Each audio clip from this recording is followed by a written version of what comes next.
네, 윤석열 대통령이 어제 외교부 박진, 행안부 이상민 장관 임명을 강행하고도 정족수를 못 채우는 상황이 되자 전임 문재인 정부 장관 2명의 도움을 받아 임시 국무회의를 가까스로 열고 추경안 심의 의결했습니다. 첫 추경안 처리를 두고 여야 신경전이 고조되고 있는 가운데 민주당에선 또 성비위 사건이 터졌는데요. 관련 내용과 함께 정치권 주요 이슈들 짚어보겠습니다. 천하람 국민의힘 순천갑 당협위원장 그리고 남영희 전 민주당 선대위 대변인 나오셨습니다. 어서 오십시오. 네, 안녕하십니까. 안녕하십니까. 자, 윤 대통령이 정족수 11명을 겨우 채워서 첫 국무회의를 개최했습니다. 문재인 정부 장관 2명이 참석해서 가까스로 이제 개최가 된 건데 이렇게 전 정권, 현 정권, 신구 장관들이 섞여서 국무회의를 하는 상황이 정권 초기에는 좀 반복되는 모습인 것 같아요. 우리나라 정치권이 너무 벼락치기를 많이 하죠. 정말 도저히 안 될 때까지 미루다가 하는 일들이 너무나도 많고요. 사실 문재인 정부 같은 경우에는 인수위가 없이 출범했기 때문에 뭐 이런 장면이 어찌 보면 뭐 어쩔 수 없는 일이었다고 한다면은 윤석열 정부를 포함해서 인수위가 있었던 과거 정부에서도 똑같이 또 이런 일들이 뭐 정도의 차이는 있습니다만 있어 왔었거든요. 이런 것들 보면 뭐 저희가 야당일 때 반성해야 되는 부분들도 있는 것이지만 최소한 첫 정부의 첫 내각은 좀 원활하게 출범할 수 있도록 힘을 좀 실어줘야 되는 것이 아닌가. 그럼 말씀하셨지만 그래도 나름대로 기념비적인 첫 번째 국무회의를 하는데 문재인 정부의 내각에 계셨던 분들이 어색하게 약간 이렇게 꿔다 놓은 것처럼 이렇게 오셔가지고 참여하는 모습이 누가 봐도 정상적이지는 않거든요. 그래서 민주당에서도 조금 도와주셨으면 좋겠다 이런 생각이 듭니다. 예, 지금 이제 1기 내각 절반 정도 채운 거잖아요. 어떻게 보면 내각의 핵심이라고 할 수 있는 한덕수 국무총리 후보자, 민주당에서는 지금 인준을 할 생각이 없는 건가요? 일단 어제 그 국무회의가 임시 국무회의였습니다. 그 임시 국무회의밖에 되지 않았던 그 요건은 국무총리가 임명되지 않은 상황에서 경제부총리가 현재 참석하는 그런 회의로 주제가 되다 보니까 임시 국무회의라는 그런 형식을 띈 것 같습니다. 그 과정에서 좀 천하람 위원장께서 말씀하신 것처럼 민주당에 도움이 필요했다라고 말씀하시는데요. 인사청문회라는 그 과정을 통과를 해야 되는 것이고 국무총리가 그 헌법에 명시된 것으로 이미 이제 국회의원들의 인준을 받은 이후에 국무위원들을 제청해야 되는 과정이 있는데 지금 그러지 못하는 상황 아니겠습니까? 저는 그 과정을 민주당이 돕지 않았다라고 말씀드리기는 좀 어렵고요. 그에 적합한 국민의 눈높이에 맞는 인사들을 인선했어야 되고 임명이 가능했을 그럴 분들로 인선해 주셨어야 되는데 그러지 못한 게 우선 좀 아쉬움이 있고요. 지금 현재 말씀하신 대로 한덕수 국무총리에 대해서 민주당이 인준에 대한 부결을 할 것인가 말 것인가 의총을 통해서 의결을 하겠다라는 모든 국회의원들의 의견을 묻겠다라고 지금 하고 있습니다. 그래서 의총이 열리고 있는 것으로 제가 알고 있는데요. 지금 어제 기류는 이전까지는 그 고액의 뭐 로펌에서 받은 뭐 연봉 그리고 계속 전관 특혜라고 하는 부분에 있어서 공적인 곳에 있다가 사적 기관에 가서 이해충돌 여지 뭐 여러 가지 상황들을 볼 때 국민들이 도저히 납득하기 힘든 총리의 인선이다라고 해서 부결을 할 의지가 더 높았습니다. 근데 지금 어제 임시국회에서도 다루어진 내용들이 이 코로나 시국에 굉장히 비상한 상황에 민생을 더 보듬어야 되지 않느냐 하는 것은 여야가 한 목소리를 내고 있으니까요. 그런 점에서 좀 타결점을 찾아야 된다라고 하면서 수위 조절은 하고 있습니다. 그리고 또 얼마 남지 않은 지방선거가 있으니 또 발목 잡기 그 프레임에 빠져들 수 있기 때문에 수위 조절을 하고 있는데요. 저는 개인적으로 그럼에도 불구하고 국민들 눈치를 더 먼저 봐야 된다고 생각합니다. 한 분의 그 국무총리가 대통령을 대신할 수 있는 자리에 굉장히 높은 위치에 막중한 책임을 지는 자리 아니겠습니까? 그런 만큼 또다시 어떤 퇴행적인 모습을 보일 수 있는 그런 인사를 저희가 세울 수는 없기 때문에 오늘 지금 결과를 봐야 되긴 하겠지만 이런 다양한 의견들이 팽팽하게 있는 것이 민주당 내부의 상황이라고 말씀드릴 수 있습니다. 예, 알겠습니다. 자, 이제 남은 장관 후보자가 7명인데 특히나 이 한동훈 법무부 장관 후보자 거취에 좀 관심이 쏠리고 있습니다. 윤 대통령이 한 후보자 청문보고서 송부를 재요청했는데 지금 시한이 16일까지거든요. 그러니까 만약에 이제 민주당에서 받아들이지 않게 된다면 다음 주쯤에 한 후보자를 임명 강행할 가능성에 대해서는 어떻게 보시는지? 아마 이제 총리 인준 상황이라든지 이런 것들을 종합적으로 고려를 할 걸로 예상은 됩니다만 예. 결론적으로 저는 윤석열 대통령이 한동훈 후보자를 임명 안 할 가능성은 거의 0에 수렴하는 거 아닌가라고 보고 있습니다. 뭐 시기의 문제인 것 같고요. 예. 그리고 많은 국민들께서 보셨습니다마는 한동훈 후보자 청문회가 사실상 한동훈 후보자 청문회가 아니고 그 민주당의 민낯을 보여주는 청문회로 끝이 났고 뭐 결정적인 한 방은커녕 잽도 제대로 못 날리는 그런 상황이었기 때문에 이제는 민주당에서도 한동훈 후보자에 대한 임명을 거부할 그런 명분 자체가 상실됐다라고 보고요. 뭐 민주당에서 정말 뭐 꼭 뭐 발목 잡기를 하고 싶으시다고 하면 저는 한동훈 후보자는 뭐 청문회를 한 번 더 해도 재밌지 않을까. 그냥 뭐 그런 생각이 들 정도니까 조금 이제 민주당에서는 너무 한동훈 후보자를 좀 감정적으로 싫어한다라는 느낌이 많이 드는데 그런 생각을 좀 내려놓으시고 객관적으로 봐주십사. 저는 그런 말씀드리겠습니다. 제가 좀 아쉬운 점이 있는데요. 그 민주당에서 한동훈 장관 후보자에 대한 청문회에 저도 아쉬웠습니다. 왜 많은 의혹들을 가지고 있음에도 불구하고 아주 뾰족하게 뭔가 질문을 하고 국민들에게 그 의혹을 해소할 수 있는 그런 기회를 가지지 못했느냐, 준비가 부족했다 이런 비난 많이 받는 거 저도 알고 있고요. 저도 했습니다. 한데 얘기를 들어보면 정말 자료 제출 요구에도 응하지 않았더라고요. 한 줄 답변. 뭐 제가 보면 이 한동훈 법무부 장관 지명자가 이미 이전에 후보 신분임에도 불구하고 국회를 완전히 무시하는 발언을 했지 않습니까? 이른바 뭐 검찰 정상화법이라고 얘기하는 검수완박법을 통과하는 입법부의 모습을 보고 5년간 뭐하고 야반도주하는 모습을 보이느냐 하는 그런 굉장히 오만한 발언을 했고 본인 스스로도 아까 말씀하신 것처럼 지금 윤석열 대통령의 최측근이며 또 어디선가 한간에서는 뭐 황태자가 될 수 있는 뭐 그런 모습까지 보일 수 있는 권한이 막강한 장관이 될 거라는 것을 다 의식하고 있는 모습이었습니다. 근데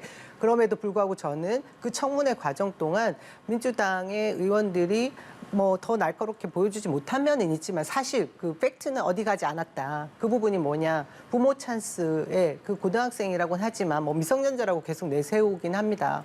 대입시를 앞두고 그 화려한 스펙을 쌓는 과정에 있어서의 모순점들은 저희가 분명히 발견했거든요. 표절 의혹이라든지 그리고 대필 의혹이라든지 지금 나오고 있는 부분들이 엄청 많이 있었음에도 불구하고 그것들을 이분 신분이 검사 출신이고 그 검사들은 본인들의 그 과오들이나 일들에 대해서 제 식구 감싸기를 분명히 해왔기 때문에 이 전 과정들을 보면 조국 전 장관에게 들이댔던 그 잣대로 들여보면 이미 여러 가지 의혹들만 가지고 팩트 체크를 하기 위한 압수수색을 수십 번을 했을 겁니다.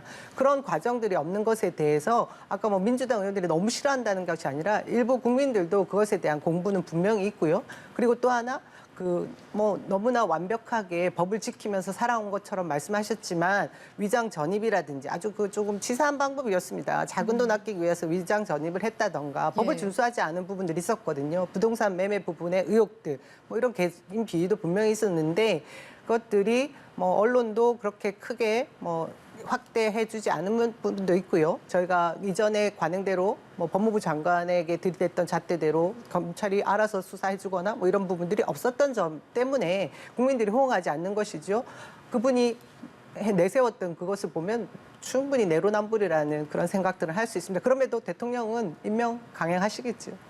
좀 짧게만 얘기하겠습니다. 뭐 이게 한동훈 후보자 청문회 이미 지나갔으니까. 근데 자료 제출 자꾸 말씀하시는데요. 있는 자료도 제대로 해석을 못하면서 뭔 자료를 그렇게 말씀하시는지 모르겠어요. 뭐 소위 요새 짤짤이 듀오라고 불리는 최강욱 의원, 김남국 의원 같은 경우도 있는 자료도 제대로 해석을 못해가지고 뭐 한국 3M을 딸이라고 하지 않냐, 뭐 이모 교수를 이모라고 하지 않냐라고 하는 마당인데 자료가 부족했다. 저는 다 핑계라고 생각하고요. 두 번째로 야반도주 얘기해서 뭐 국회를 무시한다 그러는데 한동훈 후보자나 저희 국민의힘이 정상적인 국회 입법 절차를 무시하는 게 전혀 아닙니다. 실제로 그때 뭐 온갖 꼼수, 위장 탈당 다 동원해가지고 필리버스터까지 중간에 잘라버리고 이런 식으로 날치기 한 거를 야반도주를 야반도주라고 하지 뭐라 그러겠습니까? 그래서 이런 얘기들 자체가 저는 민주당에서 재발등 찍는 거다. 저는 그런 말씀 드리겠습니다. 변호사님이시잖아요. 국회의장의 중재안을 통과시킨 것을 뒤집어 엎은 것도 약속 파기하면서 있었던 일입니다. 그걸 두고 야반도주 얘기하고 이렇게 하면 안 되죠. 근데 거기에 대해서 한동훈 후보자도 잘 얘기했지만 국회 합의가 헌법과 법률보다 우선할 수 없는 것이고요. 아무리 국회의원들이 합의를 했다고 해도 국민들의 피해가 불보듯이 뻔하다면 뒤집는 것이 오히려 더 온당하다고 저도 생각합니다. 알겠습니다. 자, 한동훈 후보자는 그렇고 정호영 후보자 얘기도 해보겠습니다. 윤석열 대통령이 정 후보자에 대해서 고심하는 쪽으로 좀 기류가 바뀐 것 같습니다. 지금 국민의힘 내에서도 이 정호영 후보자에 대한 평가가 그렇게 좋지는 않은 편인데 윤 대통령이 지금 좀 어떤 결단을 내려주기를 바라는 그런 분위기도 있는 것 같습니다. 오늘 이준석 대표를 윤 대통령이 만나는데 이 자리에서 이 부분이 좀 논의가 될 거라고 보시는지요? 네, 아마 그럴 것 같습니다. 지난번에 권성동 원내대표도 이런 우려를 저는 대통령실에 전달했다고 알고 있고요. 예. 저는 한덕수 총리 인준과 관련해서 저희가 그 민주당에 조금 더 부담을 드리려면 빨리 정호영 후보자에 대한 정리를 하는 게 맞다라고 저는 봅니다. 그래서 그래야지만 민주당으로서도 이제 최소한의 어떻게 보면 예. 면이 살고 그래야 또 여야가 대화를 할 수 있는 부분들이 생기는 거니까 정호영 후보자는 뭐 대통령실에서도 좀 최대한 빨리 정리하는 편이 낫지 않나 저는 그렇게 보고 있습니다. 알겠습니다. 자, 추경 얘기도 해보겠습니다. 어제 윤 대통령 취임 후 첫 임시 국무회의에서 59조 추경안을 의결했습니다. 자, 역대 최대 규모 추경인데 그러니까 사실 전체 규모는 59조인데 이제 지방 이전 지출을 제외하면 실제로는 36조 4천억 원 정도고 민주당은 지금 47조 2천억 원의 추경안을 제시했습니다. 정부안보다 좀 10조 원 이상 많은 추경안을 제안을 했거든요. 어떻게 보셨어요? 우선 윤석열 지금 대통령의 그 후보자 시절에 그 코로나 소상공인 지원에 대해서 50조 추경을 하고 100일 취임 이후에 100일 이내에 그것을 실행하겠다라는 공약을 제시했던 부분이 있지 않습니까? 그 과정이 있었고 민주당은 애초에 그 국가가 어떤 우리 그 소상공인들에게 강제적으로 영업을 제한하는 부분에 있어서 국가가 보상을 해야 된다라는 원칙을 세운 이후에 꾸준히 영업 손실 보상에 대한 얘기를 먼저 제안을 했었습니다. 그럼에도 불구하고 계속해서 오는 저항들이 국가 재정의 문제였죠. 그러면서 국가 부채를 늘릴 수 없다라는 저항에 계속 부딪혔고 그 과정에서 기재부의 그 논리와 여야의 목소리가 묻히는 과정들이 있었습니다. 근데 이번에 기재부에서 지난 2월에는 없던 돈이 갑자기 생겼더라고요. 어떻게 이럴 수 있는지 참 저는 여기서 기재부의 그 무능이나 실패, 오류 뭐 이런 것들에 대해서 정말 따져 물어야 된다고 생각합니다. 이것은 뭐 여야의 목소리와 전혀 다른 것이고요. 그 행정부의 어떤 부처의 잘못으로 따져 물어야 되는 부분이 분명히 있다고 생각하는데 이런 과정에서 지금 50조 정도를 채우는 것에 이행을 할 수 있는 과정을 저희가 민주당이 약속을 지키자 하는 의미에서 이것도 뭐 지금 이 위기의 순간에 뭐 소상공인들에게 제대로 모두 다 손실 보상이 될 수 없다라는 지점을 잘 알기 때문에 최대한 쓸 수 있는 가용 범위에서 쓰자. 그런 의미에서 47조 원을 제시한 것입니다. 민주당에서 좋은 명분을 말씀하시지만 사실 이게 좀 쉽게 얘기하면 받고 10조 더 뭐 이런 느낌이거든요. 사실 6.1 지방선거를 의식하신 게 아닌가라는 생각이 많이 들고요. 물론 기재부의 세수 예측 이런 부분에 대해서 탓할 부분 분명히 있다고 생각합니다.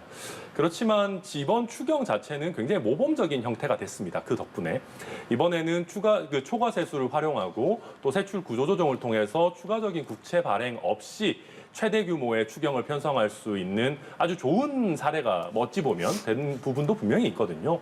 그런데 민주당에서 말씀하시는 것처럼 10조 원을 추가하게 되면 또 10조 원의 추가 국채 발행이 필요한 부분이 있습니다. 물론 저희가 50조 원 공약했습니다마는 이미 1차 추경을 통해서 그때 당시 한 13조 원 정도였나요? 이미 지출이 된 부분이 있었기 17조. 때문에 17조 원 정도였죠. 17조였습니다. 네, 그런 부분까지 감안한다면 저는 이번 추경안 정도가 적절한 규모가 아닌가라고 생각이 됩니다. 이 지금 액수의 조정 부분은 뭐 충분히 지금 재정 상태를 봐가면서 얘기할 부분은 있긴 한데요. 말씀하신 대로 6.1 지방선거를 앞두고 뭐 받고 더블로 이건 아니고요.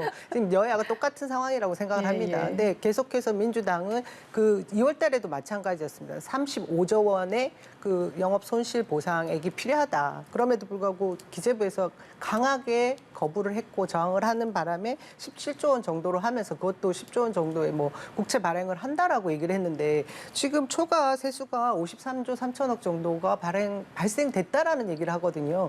그 부분이 어딘가 자세히 보니까 지금까지 거둔 세금에서 계산을 잘못했나 했더니 앞으로 거둘 돈까지 추가해서 지금 현 정부가 요구하는 사항들을 들어주겠다고 합니다.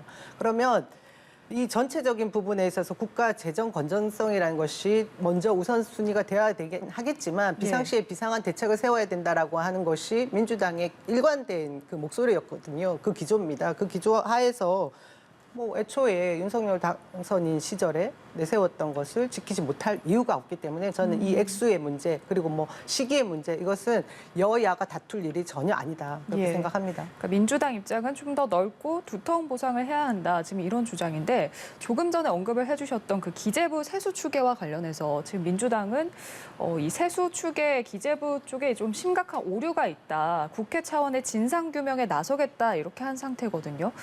국민의힘에서는 지금 이 초과 세수 예측은 문재인 정부에서 한 거다 이렇게 반박을 하고 나섰거든요. 그래서 민주당이 비판을 하는 걸 이해할 수가 없다 이런 입장인데 여기에 대해서는 어떻게 생각하세요? 뭐 국민의힘에서는 충분히 하실 수 있는 얘기고 그런 목소리를 내시는 게 이제 뭐 정치 쪽에서 정쟁 요소로 사용할 수 있겠죠. 하지만 기재부에 있는 지금 현재 지난번 예산실장이 지금 이번에는 뭐 1차관으로 갔거나 똑같은 그 공무원들입니다. 관료들인데요. 이분들이 그대로 있으면서 지금 이 계산하는 상황만 달라졌잖아요. 돈을 계산하는 방법만 달라졌고 이것은 제가 한편으로는 정말 그 복지부동하다라는 공무원들이 맞는지 아니면 굉장히 정치적인 행위를 하는 것인지 궁금하고요. 지금 저는 국민의힘에서 이런 목소리를 크게 내세울 이유가 하나도 없다. 도움될 만한 일이 없다고 생각하는 게 지금 추경호 경제부총리가 임명되셨잖아요. 그분이 지난 2월에 그 추경에 대한 얘기를 할 때 추가 세수가 생기면 무조건 국가 부채를 갚아야 된다라고 목소리를 키우셨었습니다. 근데 지금에 와서 지금 경제부총리가 되시고 나서 이 53조 그리고 우리가 얘기하는 슈퍼 추경이라고 하죠. 이것을 통과시키는데 지금 제일 앞장서고 계시는 입장이지 않습니까? 이런 상황들의 그 역할이 바뀌고 있는 부분들은 뭐 어디에나 있을 수 있는 일이니까 뭐 야당을 그렇게 질타한다고 해서 본인들이 얻을 이익은 없을 것 같습니다. 뭐 짧게만 말씀드리면 뭐 아무래도 추경호 경제부총리라서 그런지 뭔가 추경을 잘하는 것 같은 느낌도 듭니다. 그런데 저희가 물론 재정 건전성을 여지껏 많이 강조해오고 초과 세수가 나오면은 빚을 갚아야 된다 얘기했던 거 맞습니다. 저희가 기본적으로 재정 건전성을 강조하는 그 정당이고요. 다만 코로나19 손실 보상 같은 경우는 윤석열 대통령께서도 말씀하셨지만 이게 국가가 그냥 줄 수도 있고 안 줄 수도 있는 게 아니라 헌법상에 지출을 해야 되는 의무거든요. 우리 공동체를 위해서 자영업자 소상공인들이 특별한 희생을 하셨기 때문에 우리 헌법에서 이런 특별한 희생을 하신 경우에는 반드시 손실보상을 해라라는 의무 규정이 있는 겁니다. 그래서 민주당이나 저희나 이 코로나19에 대한 제대로 된 온당한 손실보상을 해야 된다라는 입장은 사실 같기 때문에 여야가 어지간해서 이거 합의할 수 있는 문제인데 뭐 저도 큰 정쟁의 대상은 아니라고 보고 있습니다. 자. 그런가 하면 민주당은 지금 다른 것보다도 이 일로 정신이 없을 것 같습니다. 민주당 3선 중진 박완주 의원이 성비위로 어제 제명이 됐습니다. 일단 언론 보도에 따르면 보좌진 중 한 명을 성추행한 것으로 알려졌고 지난해 말에 이 성추행 사건이 발생을 했는데 지난달에 이게 당에 신고가 돼서 진상조사가 이루어졌다. 국회 차원의 징계도 강력하게 요청하겠다. 지금 당에선 이렇게 밝혔는데요. 참 좀 의아하다 이런 반응들이 많습니다. 보통 뭐 이런 굉장히 심각한 문제지 않습니까? 좀 어떻게 보면 충격적인 얘기인데요. 그 정책위 의장까지 하셨던 삼선의 박완주 의원 문제가 저희가 조금 더 그 비슷한 뭐 뉴스를 이렇게 뒤로 듣거나 뭐 한 적이 없거든요. 근데 갑자기 그런 발표가 나와서 저희도 깜짝 놀랐고 사실 제가 개인적으로 이 사안들에 대해서 정확히 뭐 알아보고자 해도 2차 가해 우려가 있기 때문에 사건을 더 확대시키지 않고 외부로 발설하지 않는다라는 방침을 정확하게 세웠더라고요. 그래서 더 깊숙한 그 상황들은 제가 잘 모르지만 지금 뭐 당에서 이렇게 강력한 제재 조치를 취한다라고 하는 걸 보면 제명안까지 얘기를 하는 거 보면 사안은 굉장히 심각한 것 같습니다. 그리고 뭐 많은 분들이 질타를 하시는 민주당이 그동안 뭐 그 권력형 비리, 뭐 성비위 의혹 때문에 보궐선거도 했어야 됐고 뭐 그게 보면 또 정권까지 내주는 그런 상황들까지 이어진 부분이 분명히 있다라고 생각하는 분들이 많습니다. 그럼에도 이런 일들이 또 발생하고 있다라는 것이 저도 그 사회생활하는 여성의 한 명으로서 굉장히 마음이 아프고요. 그리고 어떻게 보면 이런 일들이 왜 계속해서 발생하는지에 대해서 좀 분노가 치밀어 오르는 건 사실입니다. 근데 더 할 수 있는 방법이 뭐겠습니까? 성인지 감수성, 그리고 우리 사회에서 젠더 의식 을 좀 더 함양시키고 동등한 개체로서 사회인으로 활동할 수 있는 그런 배경들, 그런 환경들을 만들어야 될 것이 정치인의 임무고요. 민주당은 예. 그에 상응하는 그런 조치들을 계속 해 나가면서 뭐 반성 또 반성밖에 할 수 없는 것이 그런 상황입니다. 예. 어제 저녁에도 나온 언론 보도, 그러니까 말씀하신 대로 지금 구체적인 내용에 대해서는 지금 피해자 2차 가해 우려가 있기 때문에 지금 좀 정확한 내용은 당 차원에서 밝히지 않고 있는데, 박안주 의원이 성비위를 저지른 이후에 그 피해 보좌관을 상대로 직권면직을 시도했다. 그 피해 보좌관의 서명을 대리로 해서 가짜 사직서를 당에 제출했다. 또 이런 내용이 보도가 됐거든요. 근데 이게 지금 뭐 가짜 사표를 만든 거 이거는 또 위조 차원의 문제고, 그렇다면 좀 또 다른 차원의 좀 심각한 문제 아닙니까? 네, 굉장히 심각한 문제입니다. 사실 가해가 사실 작년 말에 있었고 지금까지 이게 어떻게 관리가 되어 왔는지, 뭐 어떤 피해자에 대한 최소한의 보호 조치는 있었는지도 의문인데요. 지금 드러나는 사실을 보면 보호 조치는커녕 2차 가해가 있었던 것 같습니다. 우선 시청자 여러분들께서 좀 설명을 좀 드리면, 보좌진, 의원의 보좌진들 같은 경우는 신분 보장이 되지 않습니다. 의원이 나가라고 하면 언제든지 면직이 되는 게 현실입니다. 그런데 직권 면직을 하려고 해도 30일의 기간이 필요하거든요. 근데 본인이 사직서를 내는 경우에는 30일의 이 대기 기간이 필요하지가 않습니다. 예. 그러니까 박안주 의원은 본인이 직권 면직을 하면 30일을 기다려야 되니까 어떻게든 당장 내보내기 위해서 본인 명의의 사직서를 위조를 한 걸로 지금 정황이 나옵니다. 그렇게 해서 사직서를 내니까 국회 사무처에서 본인에게 확인을 한 거죠, 이 피해자에게. 그랬더니 피해자는 아니 무슨 소리냐, 나는 그런 사직서 낸 적이 없다라고 한 것이고, 그러니까 박안주 의원도 어쩔 수 없이 다시 직권 면직을 한 그런 절차로 이어졌거든요. 이런 것들을 보면 이건 전형적인 2차 가해일 뿐만 아니라 진행자께서 말씀하신 것처럼 본인의 동의 없이 본인의 도장이든 서명이든 위조를 해서 사직서를 제출했다라고 하면 이건 별도의 사문서 위조도 성립할 수 있는 그런 범죄입니다. 예. 자, 지금 민주당의 보좌진 협의회에서는 지금 더 큰 성적 비위도 제보받았다, 이런 입장을 밝혔거든요. 최근에 지금 최강욱 의원의 성희롱성 발언 논란, 또 김원희 의원 이제 전 보좌관의 동료 직원 성폭행 사건에서 의원실에서 2차 가해를 한 의혹까지 불거졌고요. 지금 뭐 너무 많잖아요. 그 전에는 뭐 오거돈 전 시장도 있고 안희정 전 지사, 뭐 박원순 전 시장까지. 참 이런 일이 있을 때마다 민주당에서는 좀 재발 방지를 약속하고 쇄신을 다짐해 왔는데, 참 왜 이런 문제가 되풀이되는 거라고 보시는지요? 그럴게요. 저도 이게 계속 되풀이되는 상황이 너무 안타깝다고 하기보다 화가 난다고 아까 말씀드렸는데요. 예, 예. 근데 저는 이게 그 꼭 민주당에만 한정된 부분으로 보면 안 된다라고 생각을 합니다. 우리 사회 전반에 걸친 그 여성의 그 사회적 지위와 관계된 위력에 의한 뭐 성추문, 뭐 성비, 뭐 희롱, 뭐 이런 예. 일들에 대한 문제도 확대해서 봐야 될 부분이 분명히 있고요. 지금 뭐 지방선거를 앞두고 이것이 분명히 악재가 될 것은 분명합니다. 그럼에도 불구하고 아쉬운 점은 국민의힘에 지금 이준석 당대표의 경우에도 성상납 의혹 등 문제 해결이 되지 않은 부분들이 굉장히 많은데, 유독 또 민주당에 이런 일이 있을 때마다 더 크게 비난받고, 또 우리는 뭐 내세우는 것이 또 도덕성의 우위를 계속하다 얘기를 하다 보니까 지지자들 사이에서도 그 민심 위반이 더 확대되고 커지는 경향들이 있거든요. 예. 이런 점을 의식하지 못하고 계속해서 문제가 발생하는 부분은 뭐 어떻게 해야 재발 방지를 할 수 있을지에 대해서 조금 더 심각하게 뭐 숙고의 시간을 가져야 될 것 같고요. 뭐 수기의 시간도 가져야 될 것 같습니다. 지금 뭐 저희 비상대책위원회 위원장이 또 이런 쪽에 그 사회 활동을 했던 불꽃 추적단의 그 이런 뭐 대표라고 했던 분 아니겠습니까? 예, 예. 이런 당 대표가 또 지금 있는 상황이니까 조금 더 세밀하고 또 더 뭐 심도 있는 그런 재발 방지 대책을 논의할 것으로 봐지고요. 저는 윤석열 정부도 굉장히 이 부분에 대해서 책임감 있게 뭔가 대책을 세워야 될 부분이 있다는 생각이 드는데요. 총무비서관에 이번에 임명되신 윤재순이라는 그 지난 검찰의 그 운영국장을 하셨던 분이신가요?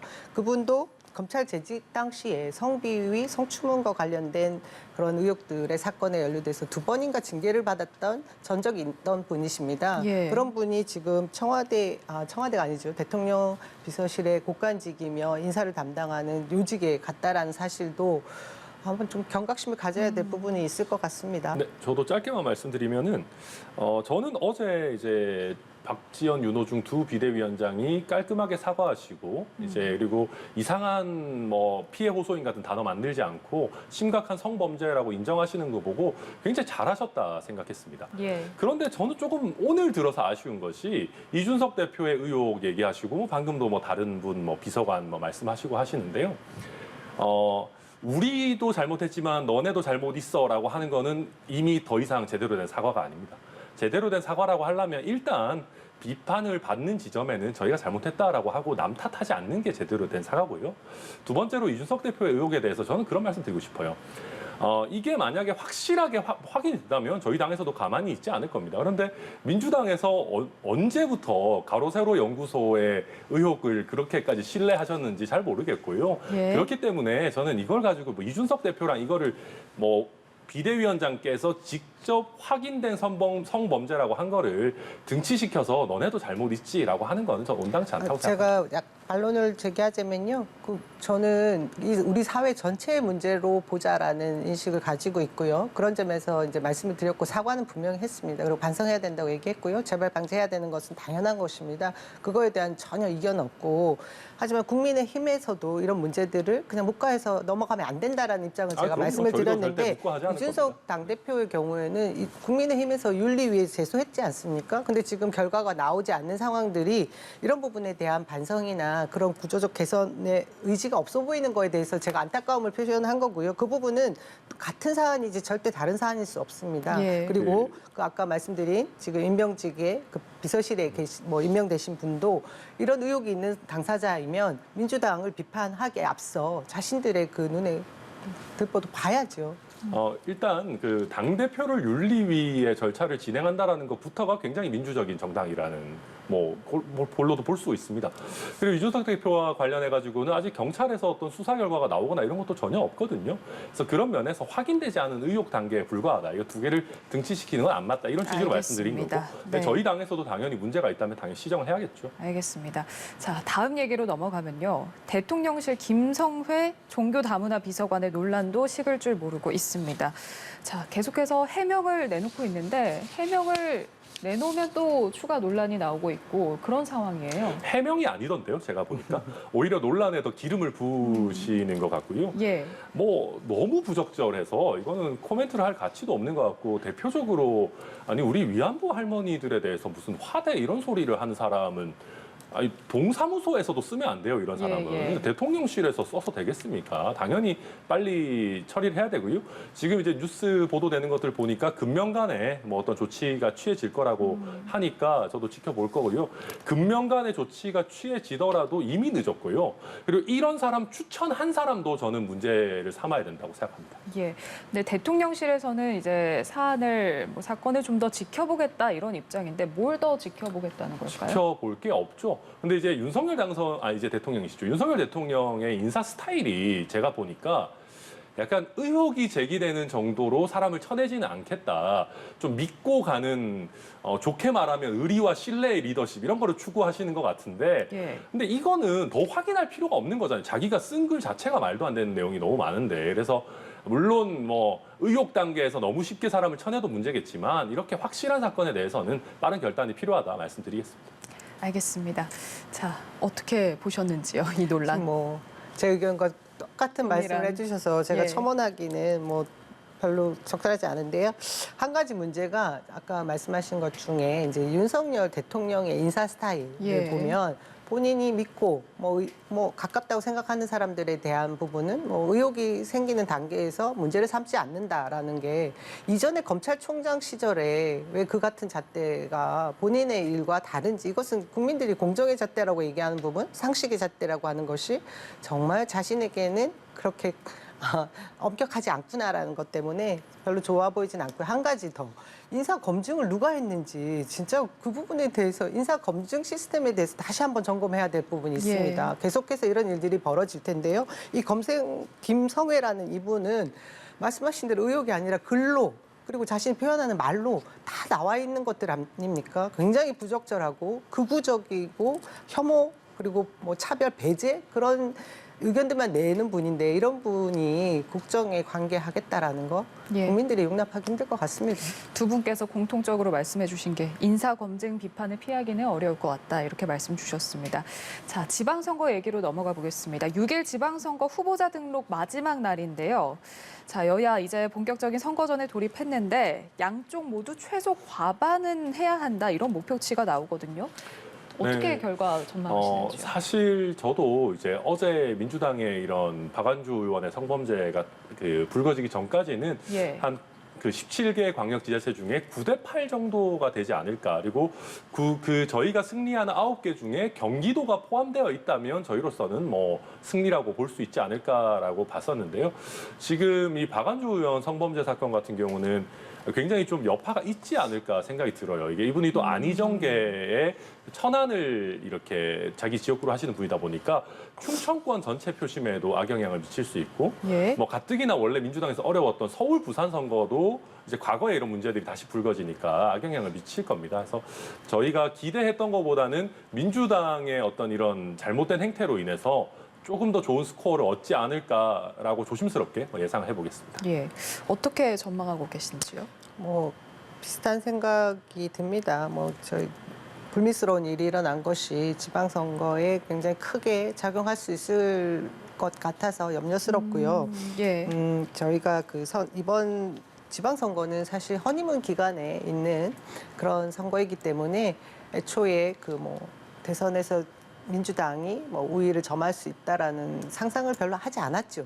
그랬는데 대통령이 바로 첫 일성으로 내놨던 통합이라는 그 의지는 무색하게 불통을 하는 모습이 대통령 집무실 이전이었거든요. 그 과정에서 지금 서울의 용산 주변 출퇴근하는 그 시간들, 그 교통 혼잡을 직접 겪는 분들로 민심이 굉장히 좋지 않은 상황입니다. 그래서 서울도 조금 더 노력하다 보면 저희가 승리할 수 있지 않을까 그렇게 점쳐왔고요. 그리고 제일 중요한 승부처는 결국은 경기, 인천 정도가 될 거라고 생각을 했습니다. 이재명 상임 고문이 이제 총괄선대위원장을 맡아서 우리 지지자들을 다시 북돋우고 앞으로 투표장에 나갈 수 있게 결집을 하려는 그런 행동들을 책임지고 하고 있는 상황이지 않습니까?